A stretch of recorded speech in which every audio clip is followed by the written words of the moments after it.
Welcome to Corsant Technologies, home of the Digital Executive Podcast. Do you work in emerging tech, working on something innovative, maybe an entrepreneur? Apply to be a guest at www.corsant.com/brand. Welcome to the Digital Executive. Today's guest is Adam Belmont. Adam Belmont is a senior public relations and strategic communications executive, helping brands across all industries build relevance, credibility, and momentum in the U.S. market. A trusted advisor to founders and leadership teams, Adam is known for bringing clarity to complex stories and turning strategy into communications that actually land. Throughout his career, Adam has led high-impact PR and communication programs spanning executive visibility, national media relations, product and service launches, cultural storytelling, and trend-driven campaigns. He pairs strong strategic instincts with a hands-on approach, equally comfortable shaping the big picture or rolling up the sleeves to execute every element of a communications plan. Well, good afternoon, Adam. Welcome to the show. Thank you so much. Good to be here. Absolutely, Mike. You bet. Appreciate that. We're the same time zone today. You're in Dallas. I'm in Kansas City, which makes it nice. I'm usually traversing the globe, so I appreciate that. Adam, I'm going to jump in. Practically neighbors here. Practically, just a PR drive, and I've done that before. So, Adam, jumping into your first question, you help brands build relevance and credibility in an increasingly crowded U.S. media landscape. What's the biggest mistake companies make when trying to get their story out there? Yeah, I think that the biggest mistake is companies talking about themselves instead of talking about the people they're trying to connect with. So just like I think about any social gathering, most people drift away from the person who only talks about themselves. And the same thing happens with brands. Companies need to figure out why anyone should care about them in the first place, and simply existing is not enough. So in thinking about having to how to position yourself as relevant and as a solution to something that people are actively navigating in their lives and businesses. I think another common mistake is hiding behind the company name too. So at the end of the day, people buy from people, and brands that empower their leaders and team members to show up as humans build far more influence and trust.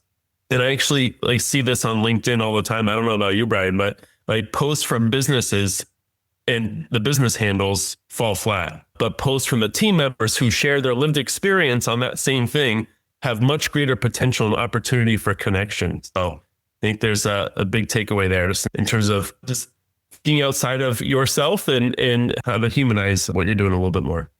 Thank you. I appreciate that. And you're absolutely right. You got to get out there. You got to tell your story and build that trust. You can't hide behind the company name. And we've talked about that a lot here on the podcast. You're 100% right. People buy from people because they trust people they can resonate with, hear their story, and understand who that person is. Hiding behind a company name is not the way to go. Absolutely agree. So I appreciate your insights. And Adam, as a trusted advisor to founders and leadership teams, where do you see the biggest disconnect between business strategy and communication strategy? That's a good one. I think the biggest disconnect happens when communications is brought in after the business strategy has already been decided. So too often communications teams are asked to execute a strategy rather than help shape it from the beginning. So really all teams, including communications, all the functions deserve a seat at the same table when the goals are being defined and strategy is being laid out. And business strategy and communication strategy and all the other strategies, they don't live in a vacuum. They all influence each other. And when communications doesn't have a voice in those early conversations, potential impact is always left on the table. So I just think that the strongest organizations understand that how you position something is just as important as what you're building. Absolutely. Gosh, we could go through 1,000 examples here as far as projects, rollout strategies, and you got to have those big stakeholders, really all your stakeholders involved in that business strategy when you're building that. And as you mentioned, if you don't have a communications strategy or the communications representative there when you're building the business strategy, again, destined to fail on that particular strategy. So I appreciate that. And Adam, many companies still treat PR as a reactive function. How should leaders think about communications as a proactive growth and positioning tool instead?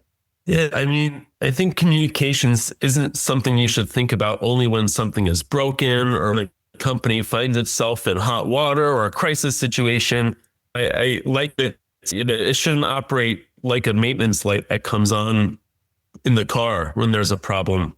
And honestly, sometimes I'm guilty that most people, even when the engine light is on, they still ignore it for some time. So communications at the end of the day is designed to be a steady, always on engine that hums in the background and sometimes moves to the foreground, but all together consistently builds momentum and credibility over time. So I think sometimes also the best communications doesn't always feel like something proactive, like, oh, it's just kind of when it's working, and it doesn't always have to be loud. And when done well, though, it compounds. The impact grows, reputation grows, but it doesn't always have to scream itself from the rooftops, which sometimes I think can make it deceiving in the sense of if it's working or not, or what's happening. And I think also with the infusion of AI, communications matters even more. And what others say about your company now directly influences search results and generative summaries that pop up. So there's no stronger validation than credible third-party commentary. And the AI platforms out there are increasingly prioritizing exactly that. Absolutely. AI is just the proliferation of AI is incredible. And you're right now. And I've had guests on talked about SEO, and now it's AI SEO, and there are a lot of other things that influence. Yeah. GEO. Generative optimization. Yeah. So that is important. But I like how you highlighted reactive versus proactive. Comms shouldn't be something that you just focus on during a crisis or when, the proverbial word, when crap hits the fan, right? It's important that you are proactive and you integrate your daily comms as part of that process and strategy. So I appreciate that. And Adam, the last question of the day, as we look ahead, what will separate brands that truly break through from those that get lost in the noise, especially as AI generated content and media saturation continue to rise? Yeah, I mean, it's just getting more and more competitive out there, Brian. I mean, the brands that break through will be the ones that prioritize communications like we've been talking about here, long term rather than treating it as a short term tactic. They'll treat communications as a core business function, not as an afterthought. They'll invest in clarity and credibility instead of simply producing more content. We don't need more content out there all the time. There's an overload of content. Putting out content is not enough.